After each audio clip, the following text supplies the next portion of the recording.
Sinifusele bekunene once again sesibuyile futhi neRubicon Sports Show. Njengoba nathi ke bekunene sihlale siphuthuma nje tindzaba ngingiChris wakadlamini your host. Ngihamba naye umlingani wami Sibusiso Masilela sibaka Rubicon. Sinilethela sona Sports Show once again ku episode 11. Ngiyaqhubeka kakhulu mfungane. Vusela sive. Sinivusele babukeli behlelo leRubicon Media Sports Show kuyinto okuhlangana nikusingatha donate emidlalo eveni namhlanje wonke jikelele. Yeah, savusele nje mvunganze sive senkosi ngicabanga ukuthi kude lo ngadi ukuthi nanyalo iphelile World Cup 2026 la bedlala khona eAmerica, USA, Canada nase Mexico la bekhoswa khona 3 wemave. Sibonile ke bo champion bethu Spain lesithatha kwesi2 World Cup mvunganze. From 2010 la ikhona la aceleni kwabo makhelwane eSouth Africa la bayithatha khona.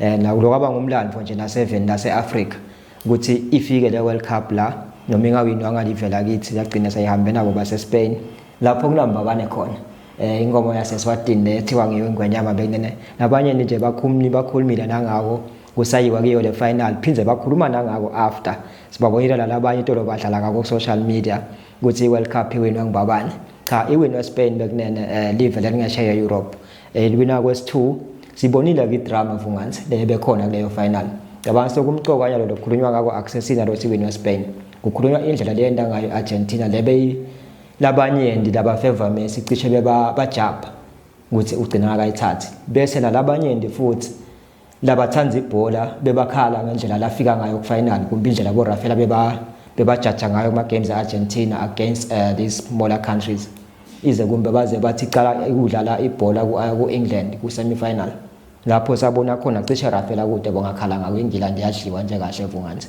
but final nakhona kudlaliwe sayibona ireferee iba ngcono but ekugcineni kwakhona iArgentina yakhombisa kungabi nesportsmanship lapho abadlali basukela khona ngekubhakela nangemandla basukela abadlali beSpain wabonakala phinze ekugcineni nasekuthatha inkomishi ibala ku face ababuke leyo moment bafulathela which was very disrespectful and unsportsmanship angadi noma wena vunganze ukukhona lokufakaza ngaloko noma longakusho ngendlela lebehavior ngayo kwaso nababukela nje abantu babakho yini abayifundzako kuya le Lionel Messi nayo iqembu lakhe le Argentina kule behavior leyendeka after game. Inkosi yinto lesayibona sonke ngicabanga ukuthi kufuna abamavela njengabo Argentina sifunze kiwo as ma developing countries naku labathi sportsmanship FIFA one of my pillars zakhe ukuthi fair play ne tolerance nabo no to racism kuningi but over and above ke bengile fair play ne tolerance ngicabanga ukuthi Argentina kufuna imukele le defeat moving forward ihamba ibile drawing board ibone ukuthi ngenda njani ibe ne succession plan replace le team labanayo because most of their stars especially Messi angicabanga ukuthi sidapheze simbone international football.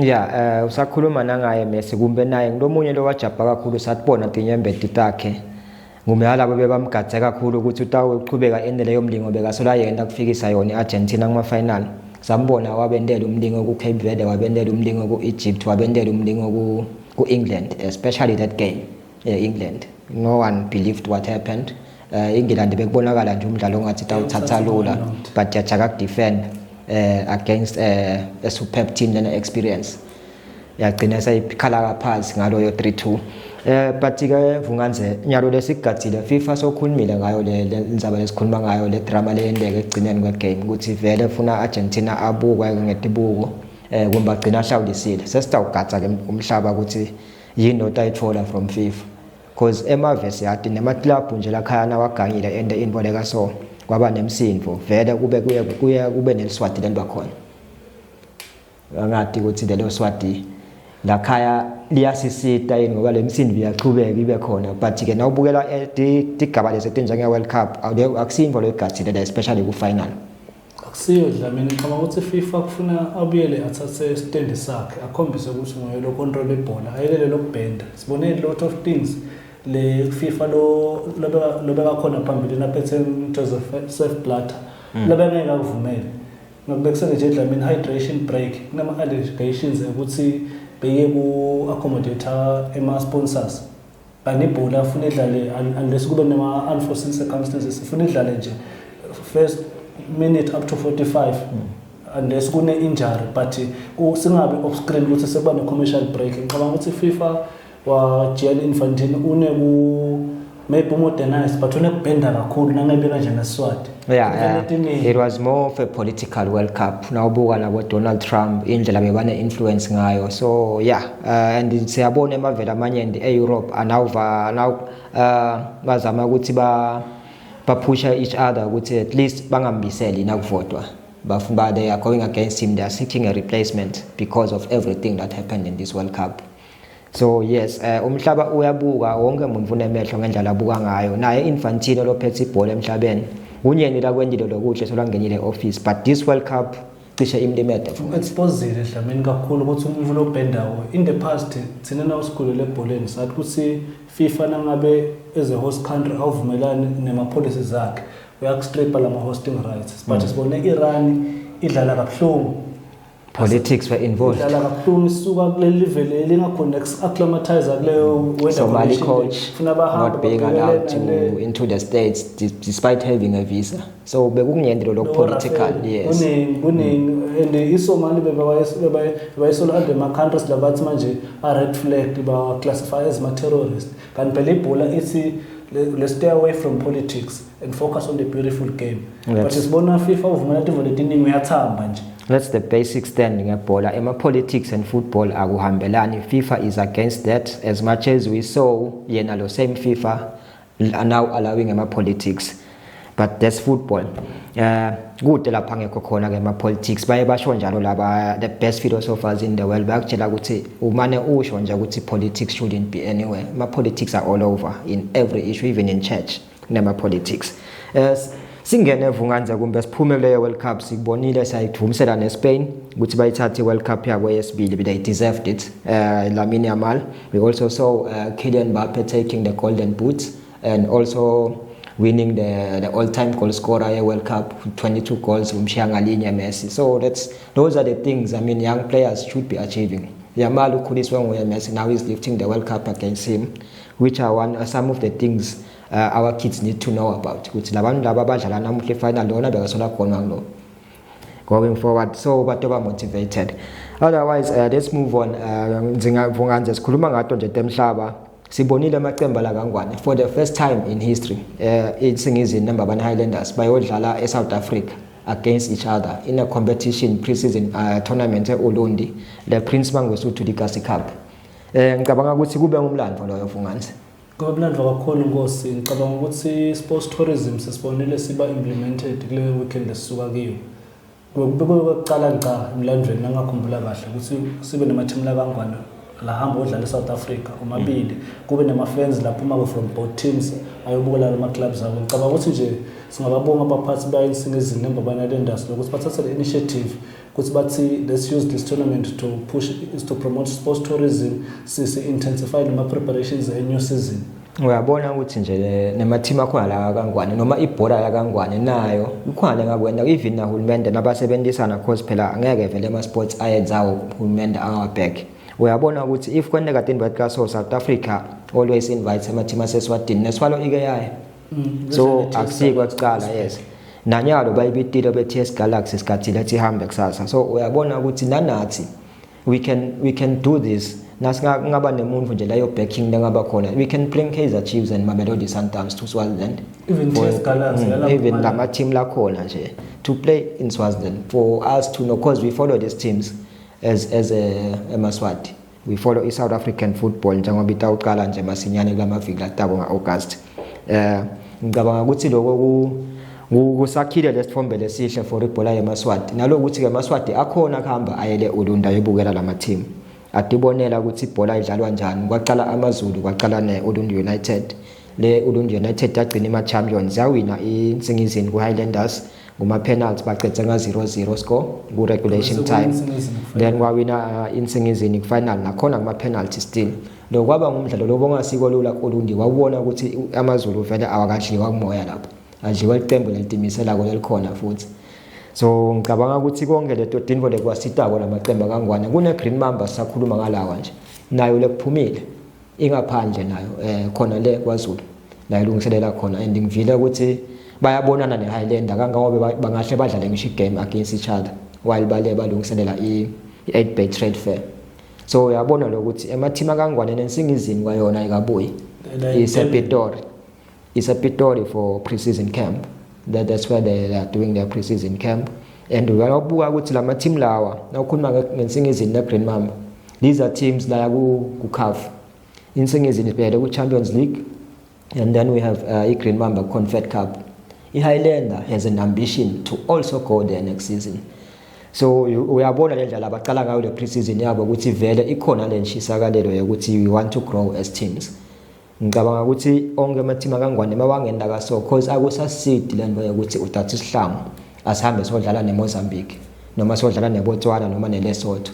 So out ukuthi kudwathi iHighlander noma iGreen Mamba abadlali bodwa la kangwane. Asekuhanjwe kiwe le ngaphandle kulamave lamanye kodlala la ama-team lamanye bese siyabuya sibone i-competition lakhaya. Uthini Vungane nje seta kiyo i-trade fair lama-team asavela adonsene bayahamba nje balena sebayade sibadlala nabo bani. Nayo le trade fair draw bekunene lethethe indzawo Sunday ahead of the World Cup final eMavuso Sports Center lapho bekhona na PLD na 8bet. Sabona tidonsana bekunene hey imidlalo itabamnanzi kakhulu. Ngicansi Vunganze ungasithatha maybe some of the fixtures la khona usithatha nje usithi wangwang ukuthi now like to maybe the defending champions ukuthi ayakubani wa maybe two of the interesting games ngibonile nje bomoneni neZulwini nje kuma rivals lamakhulu sibonile kuleague sibadlalisa kanjani la season. Uteka yona Dlamini tidronsele khona ngelisonto lapha eMavuso Sports Center lapho sabona one of the biggest games utaba ngiyo i-Rangers tawufika namba boneswalo senze bona lenye i-grudge match leyaqala kungwenyama cup Zulu United Monene Pirates. Monene Pirates ukwasha president wayo Thulano kaCaba wasilonyaka kulonyaka ufuna sikhombise ke ukuthi bekaqinisile noma bekafana akhuluma ngomthiyane.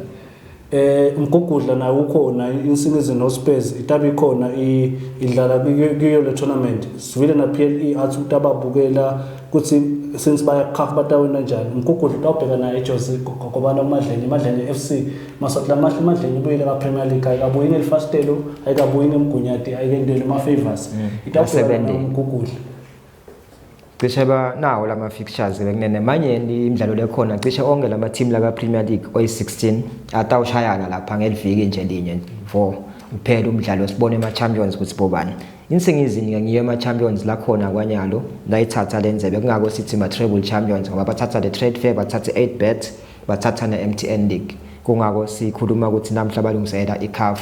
iGreen Mamba is also preparing for CAF Confederation Cup by virtue of being runners up kunganyama cup and nakuthi ke insingizini yawina onke lama tournaments lama tickets kuya kulama tournaments. So bese sekuyabuketeka ukuthi nakwendeke so uthini umthetho wa CAF lo bese uvumela lo runner up ukuthi lo knockout ngale Confed Cup unganyama cup ukuthi kube nguyelo othatha leso slot from insingizini since bangeke bathatha 22 unless Singizini had picked to play in the Confed Cup as opposed to the Champions League. But the ambition yababe Shiba umphathwa insingizini has always been the Champions League and to do better.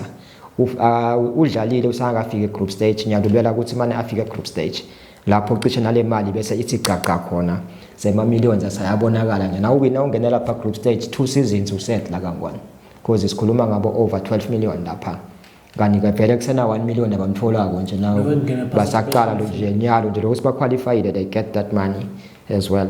So inshisakelo yakungena ku CAF senyende nawubuka bo Green Mamba babuya bo withdrawal labo ba qualify khona bathi no cause of the cost bekuseta le timali leti CAF but unele CAF ufaka le timali batenyusa siyabona every team now wants to play in the tournaments lokuyinfo le kahle letawuthuthukisa nale bhola bese sekubeka la khaya ukuthi before wena le CAF yinto yendako la khaya wena ukuthi thuthukisa wena is your development okay, is every team okay with development. Labanye nje bakhala ngabo ukuthi cishe sengiwa bo Cape Verde bazofika bo World Cup banabo 500,000 population thina shanga bo 1.3 million yini lesiyenda wrong yindaba yenda kahle Cape Verde.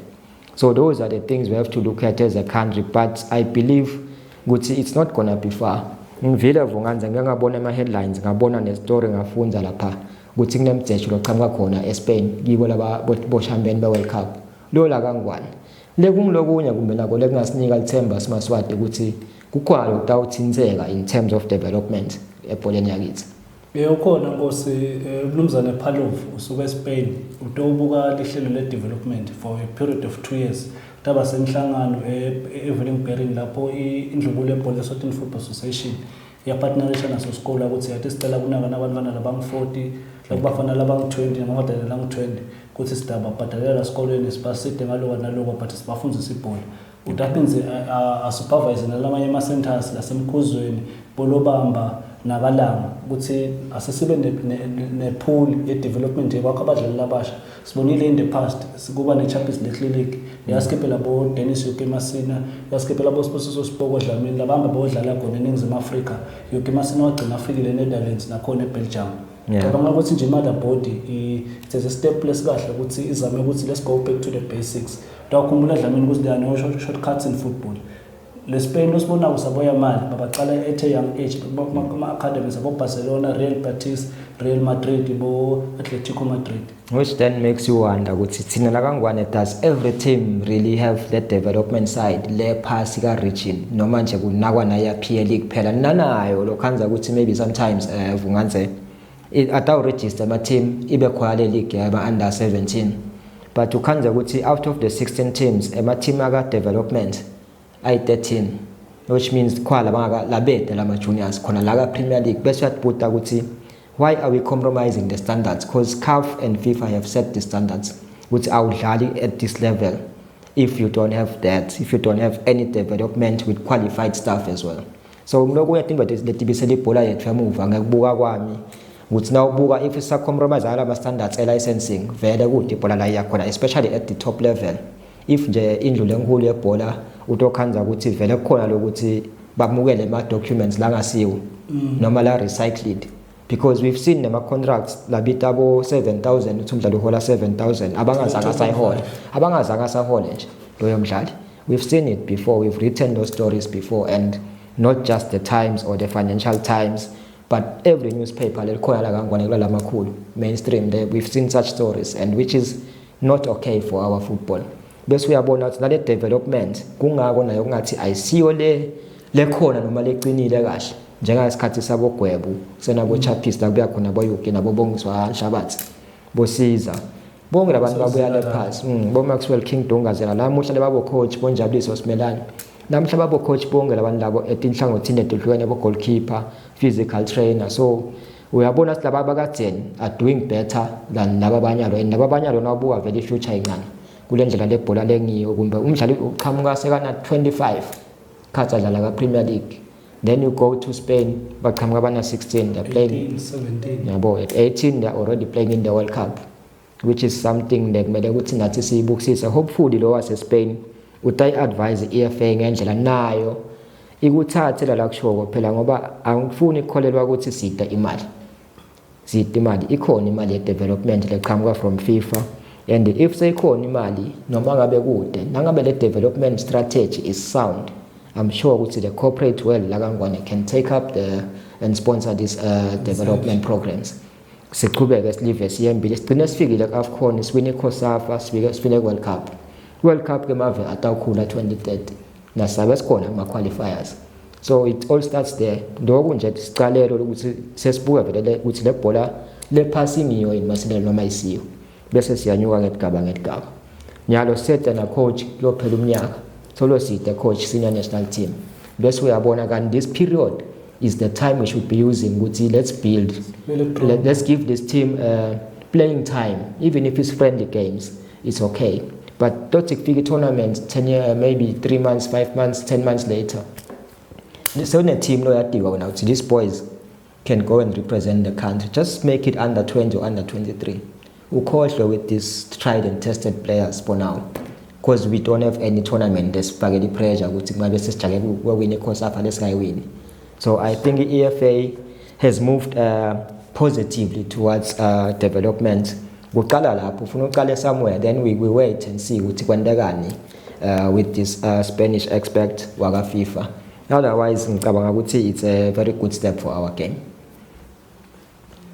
Uteka yona Nkosi ngicabanga ukuthi sibani bebhola la bholeni sekufuna kube ne honest ne accountability because ngeke na utathu ne team iZulu United ngibekise neZulwini uthi une office but now ufika ezulwini kodwa le office lezulwini uthi una coach but coach ude manager ude goalkeeper trainer ude physical trainer le technical bench yakhe ayicomply kanje lamanye ama teams ke kwenteka sike sabona nje babukele kanje ukuthi manager uissue ama instructions yabona uSteph soyonakele kanti ufuna kube nale structure kube na coach na trainer na goalkeeper coach so ngeke structure na le timbo dilunga kube ne women team compromise wala kangwane mnetho we compromise a lot we compromise standards and it's killing our football that's why maybe progress ingekho nje at all angeke ithi slow ayikho nje smile in fact it's stagnant right where we are right now and that's the honest truth sadly ngitawuxolisa mangabe khwala kumphatha kabi but we have to speak the truth sakubitiwe abo sports indaba kanyendi but what has it come out with nothing we're still just down there at least nyalo siyabona khulunywa ngesports bill which is ngenile parliament we hope it passes maybe things will get better there nasodla mfuna sikhanze le structures khona ucaca ukuthi athi nalabantu laba willing to achieve these things that disetwa lapha le sports bill because you may find ukuthi we don't have the right people in place naloko is another issue lekhona labanye beva kanjalo ukuthi you may find ukuthi nale leadership yema sports not football per se just sports in general nakangwane is everyone who's there supposed to be there no manje they are just there to push their individual egos and goals that's the thing the politics involved in our sports now buka lendlela nje la kurizalwa ngayo emathimini ngeke nje ukuthi umcoach ungiholela 10,000 la bese ngiyashiya ngiye somewhere else lapho ngilawhola khona kumbe less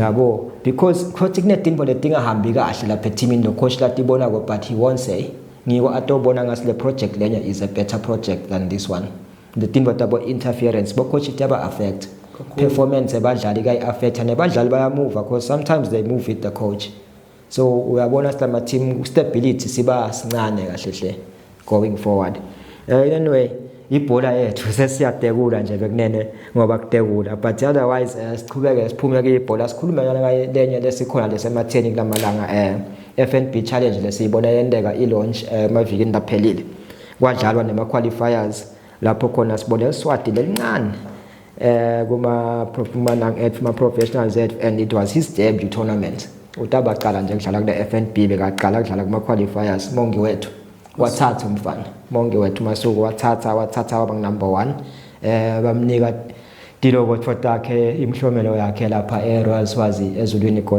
country and golf club lapho bekubanjelwe khona lo mcimbi ngicabanga ukuthi ifakiwe imali masilela lapha ya FNB uyaqhubeka wena umlando bane Sunshine Tour 2.5 million this year dotawudlalelwa kule golf that is prize money bekunena kusimali ukuthi iyabo administration noma yini prize money imali leya emagalve kuma golfers only including amaswati lataba 15 lameleli Swaziland phinze lamaswati lawo the best 3 lotawudlala kahle including the professionals angaphandle utabe sesewanikwa yawo umhlomelo wona the best leswati lina 60,000 emalanga which is 60,000 that's the best 3 emaswati which they will share that money accordingly ukuthi number 1 kube ngibani number 2 kube ngibani number 3 kwabangibani which is something the empowerisha ema local golfers and iwanika nale motivation because the goal kahle is to see a Swati golfer winning this tournament the main tournament instead of the South Africans or the Europeans coming in and competing for the biggest prizes. We saw James Pennington last year. He came so close. He was top 40. He was number 37, joined number 37 or number 36, and he made a killing out of the tournament himself. So we are ukuthi emaswati are capable, especially because another advantage at the golf course. They even get to practice before the main tournament. I understand FNB last year had paid for them abukela holes lapha for practice purposes, which then helps them ukuthi nakufika the tournament bona seba ahead lama professionals aqhamuka ngaphandle njengoba kuyi tournament attract aqisha umhlaba wonke yana from as far as bo Greece bo USA bo Zimbabwe bo Turkey bo Netherlands bo England. We've seen golfers coming here and nanyalo sibagadile sibatawubuya ama golfers njengoba bayithanda iSwatini bekunene, which also speaks to tourism masilela. Ngicabanga ukuthi baka tourism they never miss this events bahlale bakhona ka golf because they know ukuthi what it means for them nama targets abo for the year and for next year bayabona ukuthi sports tourism is the way, especially now kukhuluma ngabo FNB challenge, ngikhuluma ngabo Greece. Ikuphi Greece la mhlabeni? Uyabona sinaqhamuka umuntu wase Greece atohlala kangwane eliviki lonke. That is something for tourism and for businesses as well. Nemisebenzi ke eMaswati ya create because kuba nema service providers akugcina ukuthi FNB ufaka imali bana Sunshine Tour for the players only labadlala igolf, but it's also for la Maswati la sebendawo, which we also get imisebenzi, and labanye they get to sell their craft lapha, my handcrafts, yes, bone ba display ile. So it's quite a big thing. It's coming up mhla 13 to 15 August. That's the main tournament, so look forward to it. Itabe sezulwini Golf and Country Club back then. That's the biggest golf tournament la Kangwane lesinayo. Futhi soon after kulandzela Kings Cup. Le nayo is another flagship event ka golf la Kangwane nga September. Landzelana ke lawo. So i-tourism nje iyaboosteka kulamalanga. Sikhuluma nge-trade fair already, so sikhuluma nge-sports tourism nalapho nalo business tourism nakhona kunyende. Otherwise bengenga nje kuleyo vunganza. Ngicabanga ukuthi igaluva ezulwini ngoba ngikhule khona. Vele info le ngikukhuluma ngayo kakhulu because ngikhule ngicabanga emagaluva kwamina lapha.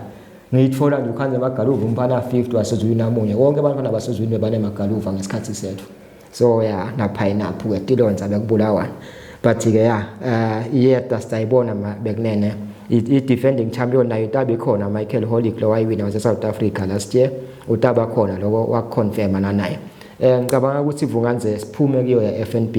Usifake naye Commonwealth Games. Bonile ngathi kuvaleliswe team yahamba eScotland and kusasa sikhathi ukuthi iqale edlala. Uteka yona Nkosi ihamba ngetigaba letehlukahlukene nyalo nje lokusikhuluma eScotland. I-swimming ne-boxing sevelile iyatilungiselela. Ka-swimming ngesinaheli wakaHoy lesimate kakhulu aperforma kahle kuma region 5. Sinaswakhile wakadlamini lohlala eAustralia. Sinedamini wakadisoza. Cabanga ukuthi khona lesitawubuya nawo in terms of i-progress kulungiselela ama-Olympics anga-2028. Ka-boxing sinasiboniso Jago wakavulakade lo bekabu scholarships aka Youth Olympics lo songena kuma elite. Simbonile uyi-national champion. Sinamukelo wakadlamini lo shite kuma IPA World Championships eDubai lo mnyaka lesikiwo wahamba wawina i-bout kwa qualify into last 16. Almost ukusinika ihope sita nama athletes lamasha dlamini. Saside ukuthi kuna Chris ngiyabekisa uyatiwa kube ne change wafaka labasha. Ngibele ufuna kubukela uqala nini kubukela? Aqala kusasa dlamini. Cabanga ukuthi kubo so passport nje atawuvedo lama games. Ile boxing nayo i-swimming. Sendivile benene sendivile nathi nje sisateka tona noma sizivalelisa. Hayi sithi no asivalelise ke singakhohlwa ukuthi nawubuye ekhaya i-weekend lenkulu. Philani Maswati MBVN biggest prize is happening, is going down this weekend, is happening on Saturday. Everyone is preparing for that. Ikhona boxing, ikhona spin, ikhona music. Tabe kusha lahle kusha inyama laphaya. Asambeni siye khona madoda ku biggest prize eMavuso Sports Center lapho kube kubunanzi kuphekwa kagalaza khona. IMBVN sayilungisile yonke info. Na Philani Maswati uthi wotani nitohlanganyela kuze nabogogo nabomkhulu bethu batochubeka baphile bayembili. Siyabonga Maswati.